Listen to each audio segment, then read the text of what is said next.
We wanted to make sure that whatever we were going to do, obviously it had to be safe, obviously it had to taste good, but it also had to fit into the teaching, research, and outreach that we do at the university.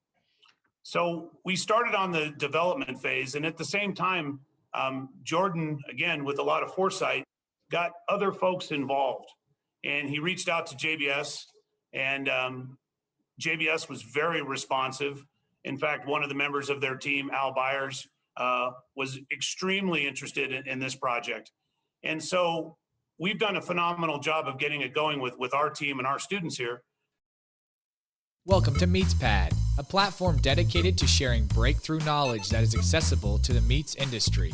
These discussions help foster and improve communication and knowledge dissemination within the meat science community. This podcast is brought to you by the U.S. Meat Export Federation, the National Provisioner, UltraSource, the new standard for innovation. Dry Age Pro makes dry aging in-house flexible, safe, and affordable. Viscofan, the casing company. Hello everyone, welcome back to the MeatsPad podcast. My name is Francisco Najar, and today we have our friends from Colorado State University. We have a lot to cover today. Yeah, so excited to talk about this amazing project. How are you, Dr. Bass? Excited as usual, Francisco. This is a pretty special discussion we're about to have. It's very different from some of our previous episodes in that those have been a bit more technical and directly applied to processors making product. But we're going to take a little bit of different approach, obviously, today. And maybe it's not obvious quite yet, but it will be here shortly. I want to briefly introduce some of the folks that we have here visiting with us, and then I'm going to let them elaborate just a little bit more, and we'll get into the topic at hand. First and foremost, I need to. I'm beside myself. I'm really excited that the Dr. Bob Delmore is joining us today, and I say that with all due respect, because Dr. Bob was my major professor for my master's degree, and I was his very first graduate student, the guinea pig, many moons ago, of course. And now Dr. Bob is at Colorado State University, one of the leading experts in food safety, applied food safety. Really excited to have you here. And that's not going to be our topic, of course, today, but maybe someday we'll really dig deeper into that. And then also, right. and also on the line today is Jordan Levi. And so Dr. Bob, Jordan, would you mind just briefly telling the audience about yourselves? So I'll go real quick. Bob Delmore here. Grew up in California, did my education in California, Nebraska, and Colorado State. And then I had the opportunity, so I spent 6 years in industry. Got to work with the folks at Farmer John down in Los Angeles, California. Had the opportunity to go into academia and spent 9 years at Cal Poly San Luis Obispo, where I met the Dr. Phil. And worked on a lot of different things there. We built a facility, grew a program, and we enjoyed our time there. Had the opportunity to come back to Colorado State University.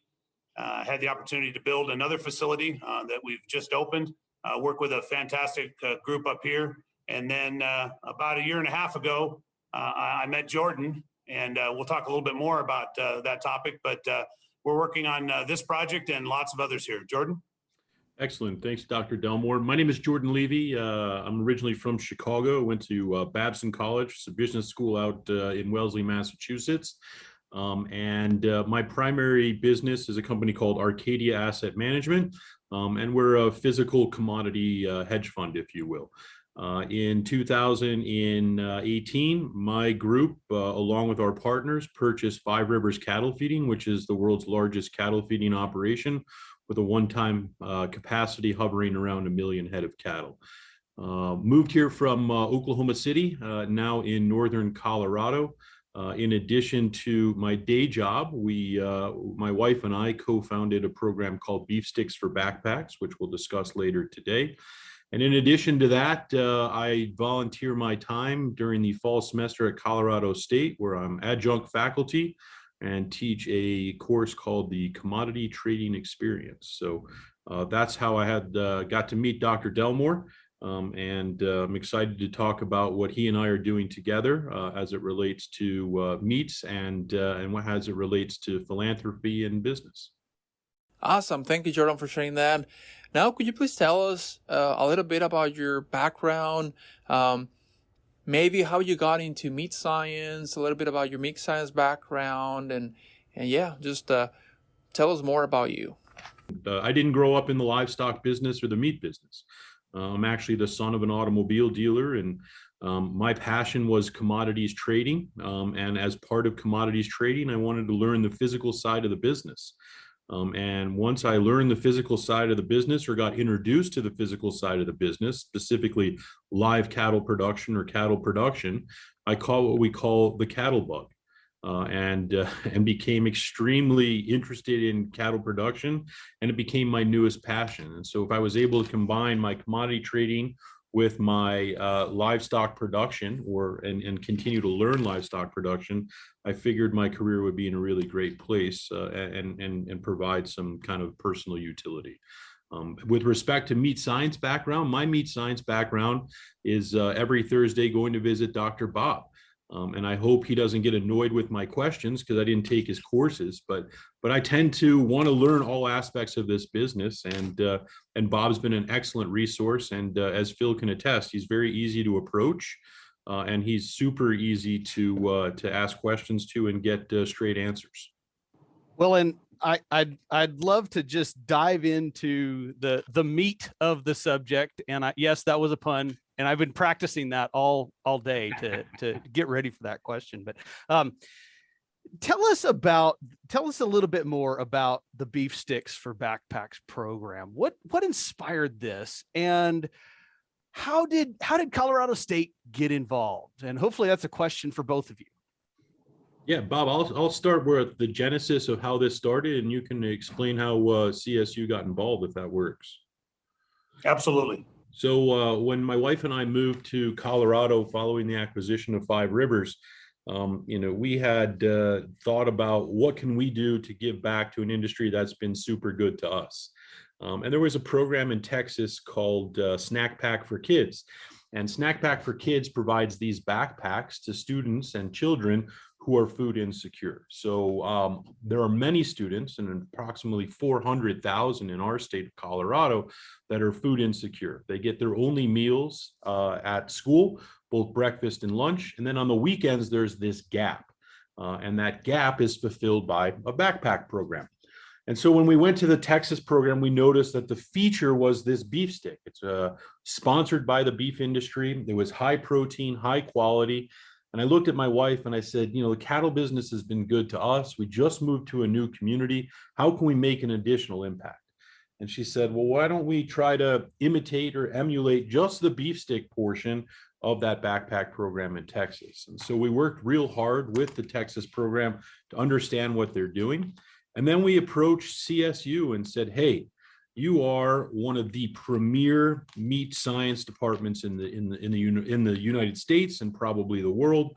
We have this great idea. We think we could do a great joint promotion where we can, one, advance the initiatives of the beef industry, two, advance the outreach of the CSU meat science department, and three, most importantly, make an impact on childhood hunger. And that's ultimately how the Beef Sticks for Backpack program was built. And so then I can turn the mic over to Dr. Bob, and he can explain how CSU got involved and how it all worked. So in typical fashion, those that know me, when Jordan came here and said that he had this great idea, I said, well, thank you very much, but I don't know if this is for us. And then a week later, we started on the project. And Jordan is very gifted, very dynamic, very forward thinking, and he had an excellent idea. And it was just my trepidation of trying to figure out how we were going to do it correctly, because we wanted to make sure that whatever we were going to do, obviously it had to be safe, obviously it had to taste good, but it also had to fit into the teaching, research, and outreach that we do at the university. So we started on the development phase, and at the same time, Jordan, again, with a lot of foresight, got other folks involved. And he reached out to JBS, and JBS was very responsive. In fact, one of the members of their team, Al Byers, was extremely interested in this project. And so we've done a phenomenal job of getting it going with our team and our students here. But JBS and Al Byers were right there, and they were helping us with some of the things that might be trip ups.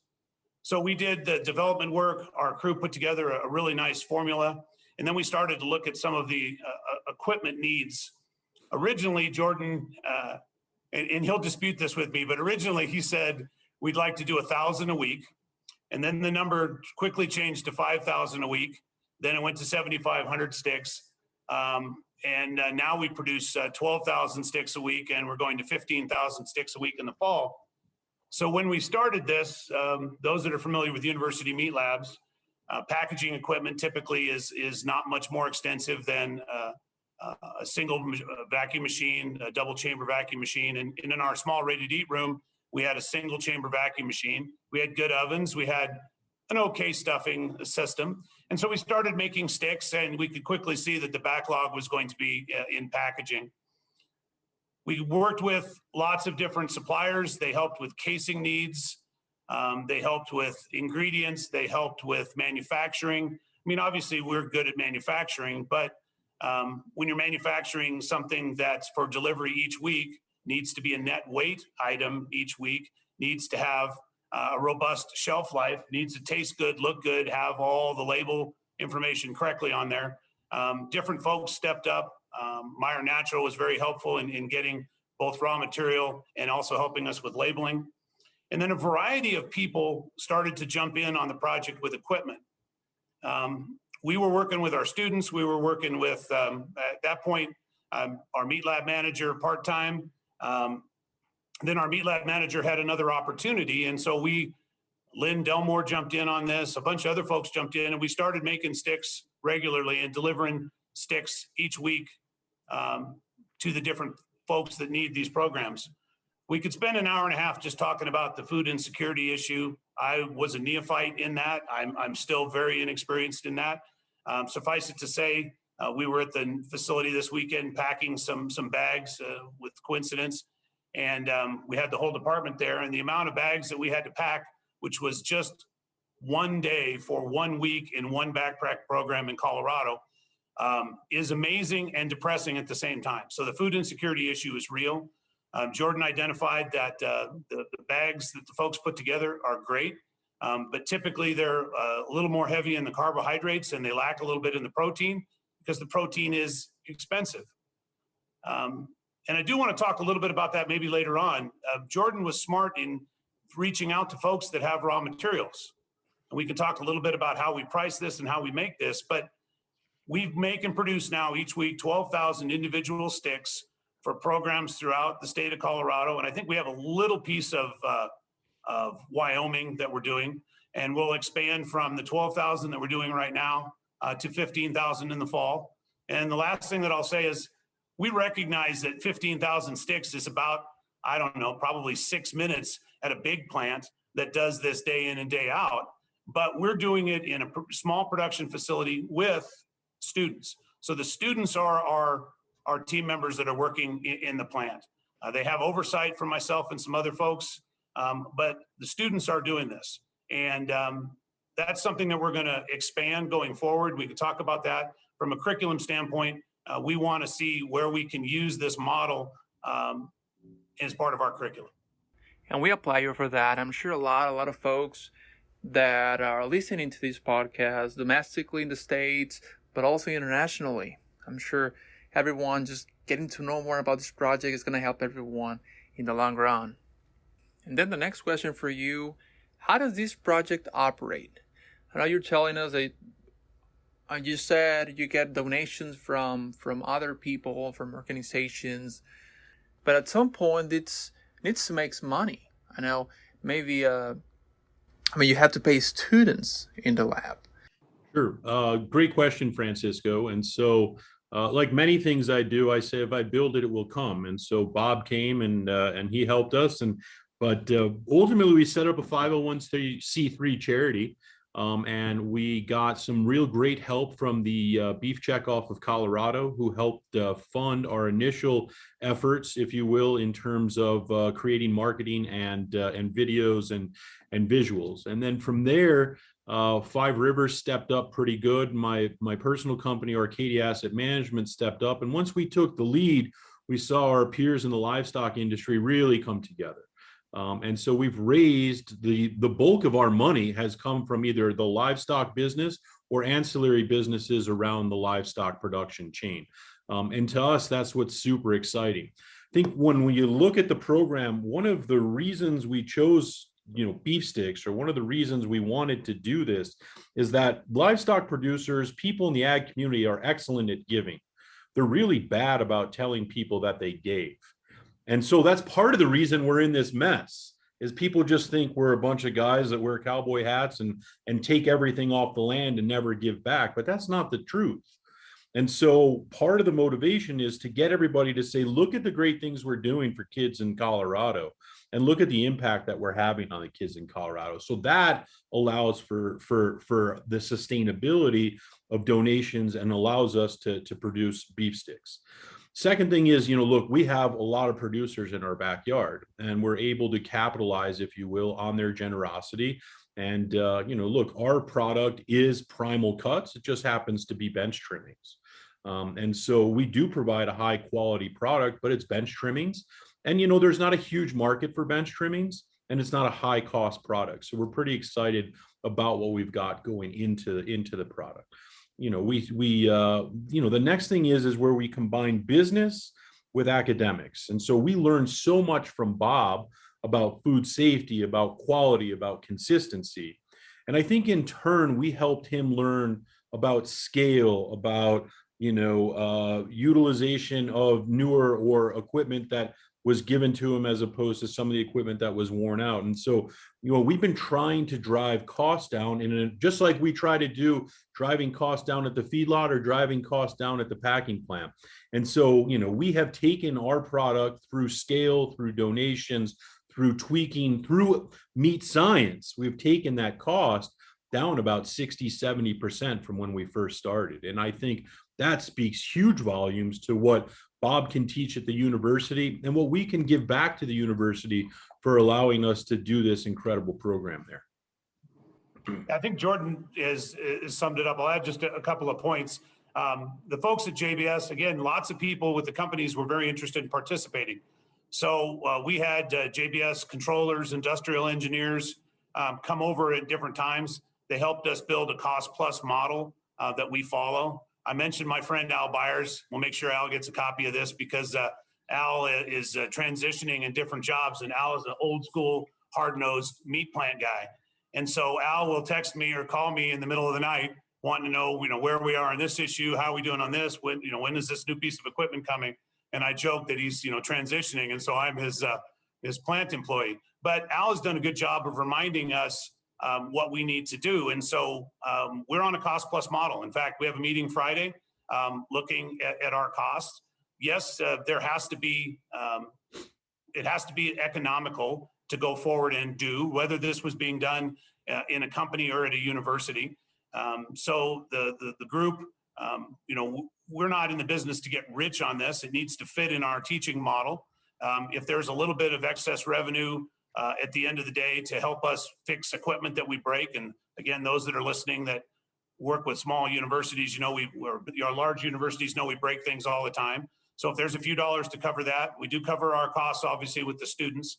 And then we've had gifts. We had a family give money to support a young person to oversee the project. And so we've got Kyle Harrington, who works with us, and he is leading the day-to-day efforts. Because even though we're making small amounts, we still have to have that leader that's out there working with the students each day. The other thing is there's a list of partners, and if you go to the website, Beef Sticks for Backpacks, there's a list of the partners that have stepped up. And to a person, between the people that we've called, Jordan's called, Al's called, folks have stepped up and they've been willing to help either with their time or their material or their equipment. And that's what makes this workable. Because at the end of the day, And our president at the university, we had her come through and pack sticks with us a couple weeks back.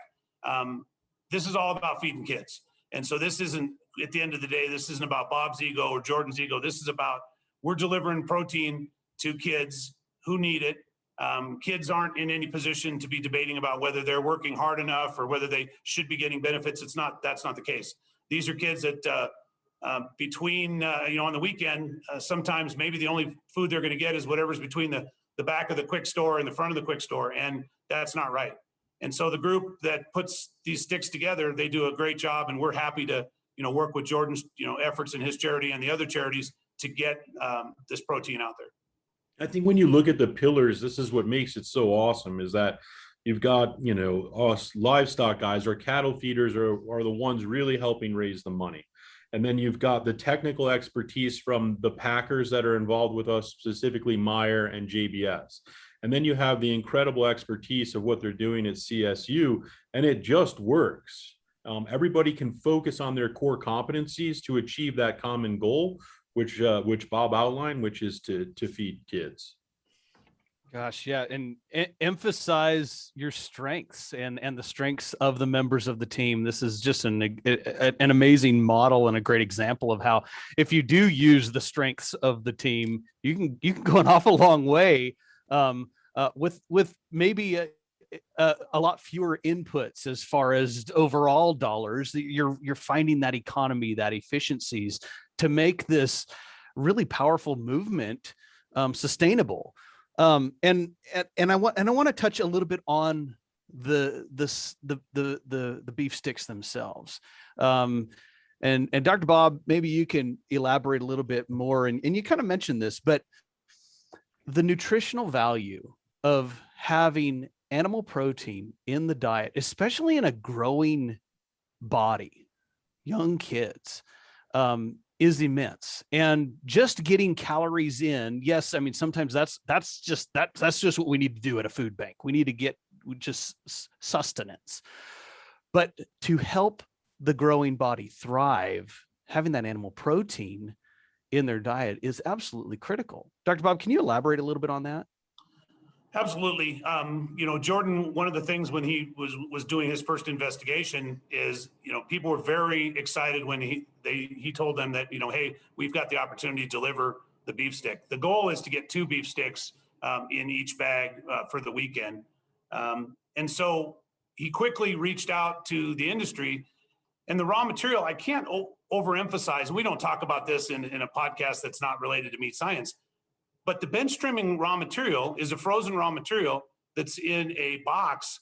We receive that boxed raw material. It fits perfectly in our system. We temper that, and then we grind it. So when we formulated this, it's a product that has a very robust, what I would just call kind of a beef flavor. It doesn't have any allergens in it because obviously we didn't want to have an issue with young people that have allergens. It is a cured product. It also has 3 CCPs. It's an acidified. So for the purists that always ask me, why we don't ferment, we know how to ferment. We make fermented beef sticks for our day-to-day operations.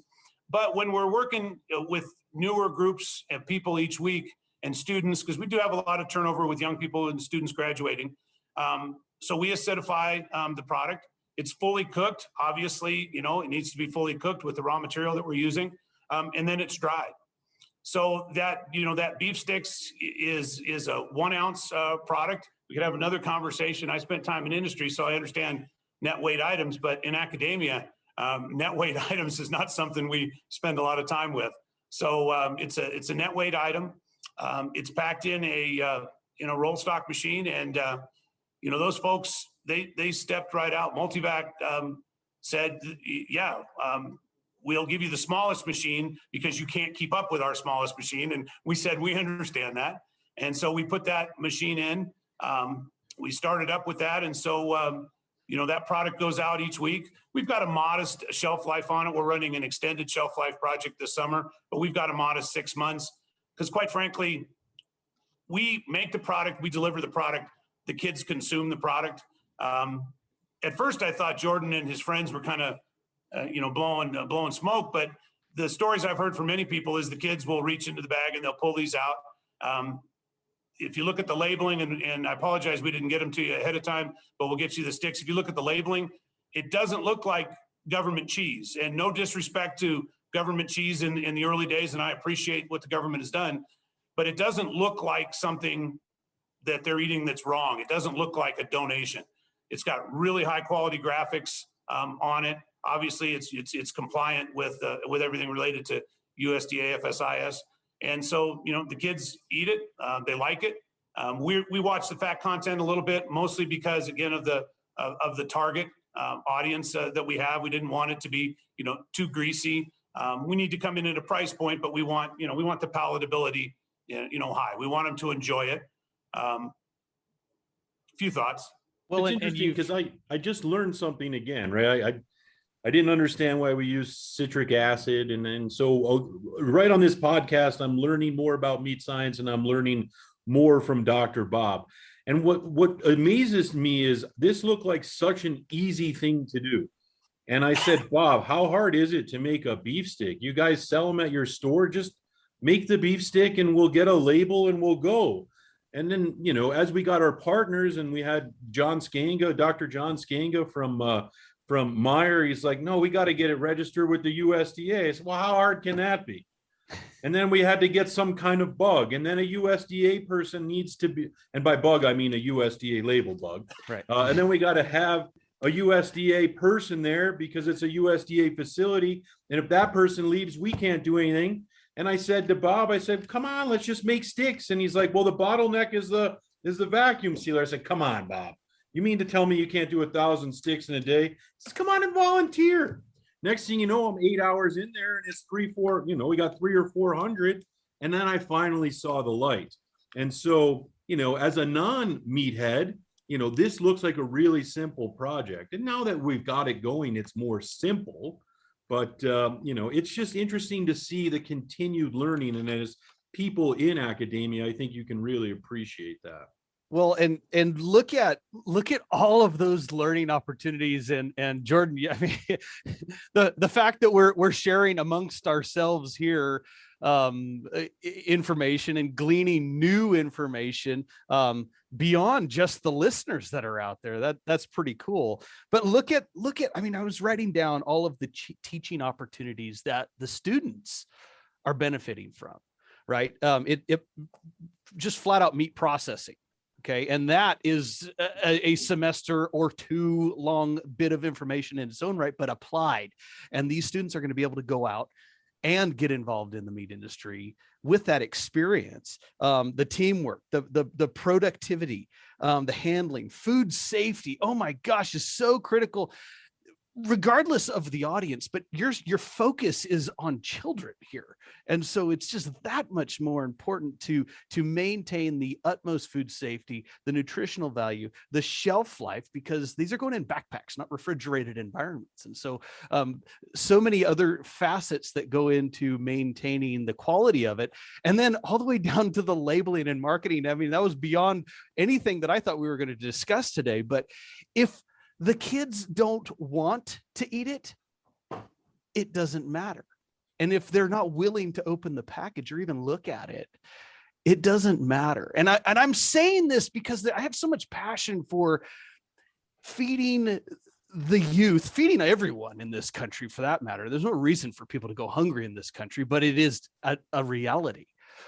But sometimes we miss that connection of it's still the people that have to want to eat it. And we have so much interest in trying to provide a lot of stuff, but if the people don't want that or aren't willing to even open it and consume it, then we're missing that boat.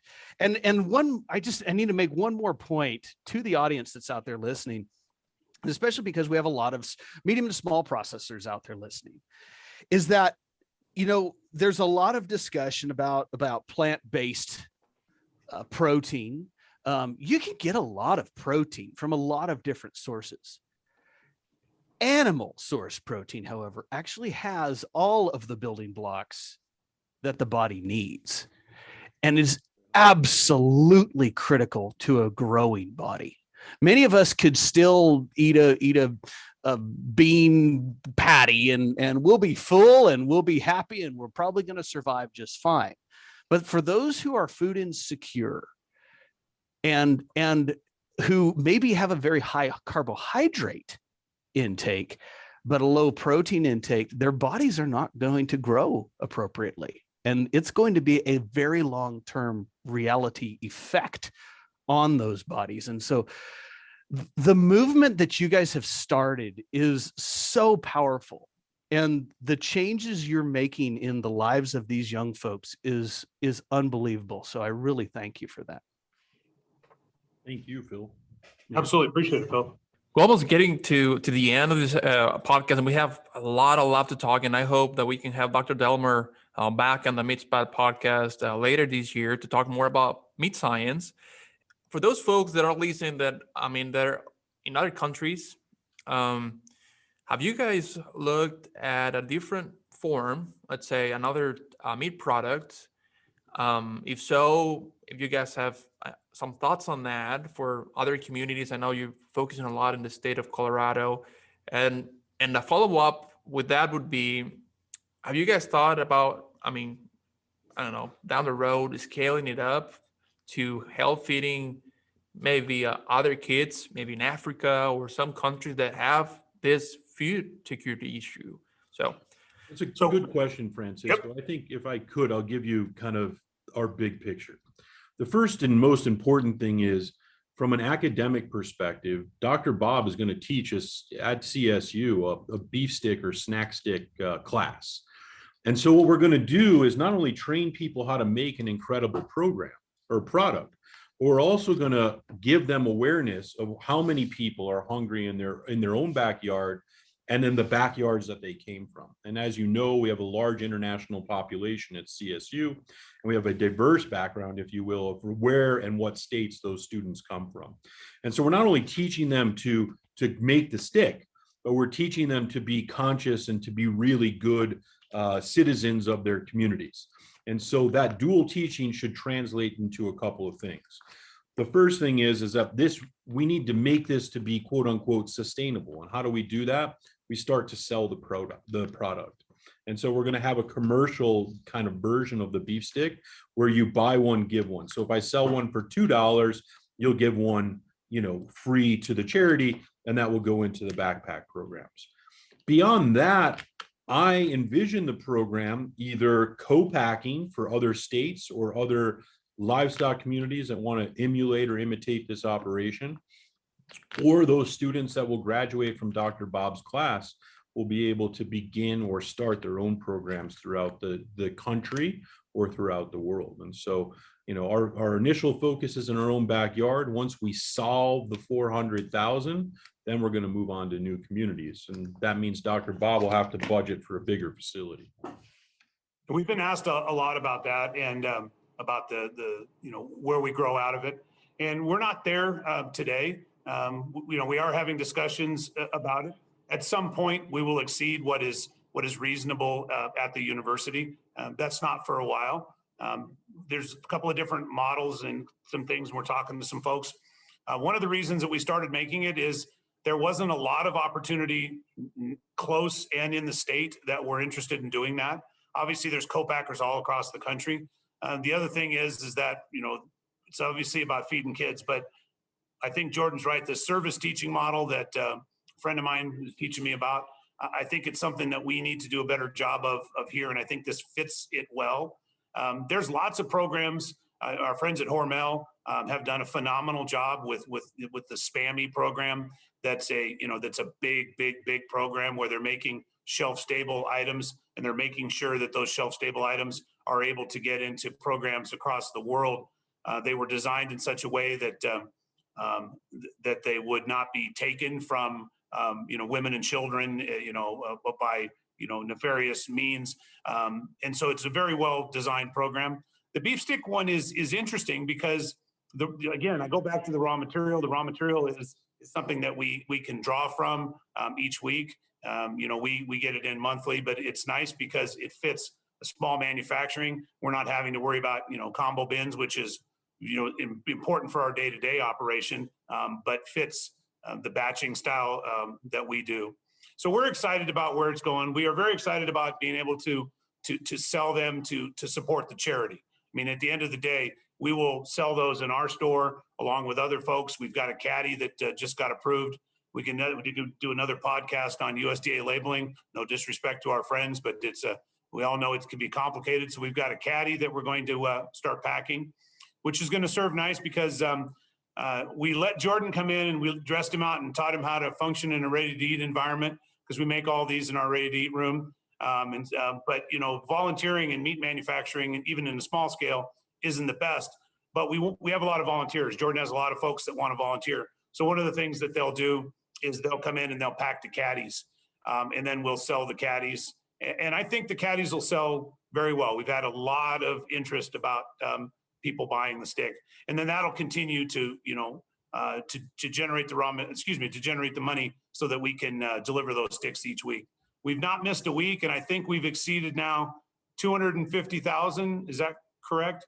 Yeah, it's in excess of 250,000. That's correct. And so we've been able to do that all through the COVID. And I got to give my crew a shout out here. We did not miss a beat through anything, miss a step, through anything. They were here through the entire process when we didn't know what COVID was, when we didn't have enough PPE, when we had too much PPE. And so they were here the entire time we made sticks. They did a phenomenal job. Yeah, I'll echo that. Your team did absolutely amazing on a startup business. Startup ideas always, have stumbling blocks, and that's without COVID. So yeah, your team did an awesome job. And I got to give, I like Jordan because he answers my phone and he answers my questions when I ask dumb questions about, why cattle are so expensive. And he says, well, you got to take my class and stuff like that. But, we had a couple of stumbles, we made a couple of mistakes, we're dealing with, with a startup, but he didn't get impatient with us and he didn't get frustrated with us, which is a good business model. He knew that, he was less than happy. We had a couple of hiccups at the beginning, but we got through the hiccups. We figured out, what to correct. And he was very patient with us. And that's important just from a business standpoint, to work with folks that, that have very high integrity. And everybody in this step, and I mean this genuinely, otherwise I wouldn't bring it up. When we've asked for help on something that we were struggling with, they were very, very quick to help. I called Dr. Bass. I called John Henson. I called Steve Lonergan. I had a couple of weird little things early on, and all of them, were very quick to talk with me, Mahesh, in our building here. We're very quick to give us some ideas on how to tweak things. And now, like you said, now it's kind of fun. I mean, the only thing was this morning somebody dropped the $600 pH probe, and so now we got to buy a new pH probe. But that's okay. That's learned by doing. Phil broke a lot of stuff when he was a kid. So, and don't forget, Dr. Lynn Delmore did a lot for us as well. Yeah, Lynn was taking you out. Lynn, that's a full-time job. But Lynn and Brittany Bullard and Joe Bullard was our meat lab manager at the beginning of this, and he did a bunch of the startup work on that. And then Brittany and Lynn put together the regulatory components for us. We will work to be BRC certified. We're moving forward on that so that we can have full audits. We've had a lot of visitors, a lot of industry visitors that have come in, and it's been fun. We do a lot of tours. We show people what we're doing. And that's maybe something that we're learning about. I asked Lynn what I should cover this morning, and she just typed back one word, and she said, just make sure you talk. And we're trying to talk, not because it's about us. At the end of the day, this is clearly about one group of individuals who have no choice in not having enough nutrition on the weekend. And if this is a small part of what we can do to get one little piece of it somewhere, that's what we're going to do. And if somebody else has an idea and needs some questions asked, I mean, if somebody wants to know about 501c3 startups, I'm sure Jordan would take her phone call. I'll take people's phone call, and I do it all the time, of people that want to do similar projects. All right. Well, thank you again. This has been a great conversation. I think I wasn't aware of this program, and when Dr. Bass mentioned it, it was like, oh, this is really a good opportunity, and it all comes down to sustainability. And I'm sure through this program and other programs that down the road for this growing population in 2050, we have to be more effective in the ways we produce meat and the ways we get to those folks in those communities. They need protein. Could just have one more comment, Francisco, which is, we'd love to get feedback from our fellow meat peers and meatheads, like I like to call them. And come check out our website at beefsticks.org. It's pretty easy to remember, beefsticks.org.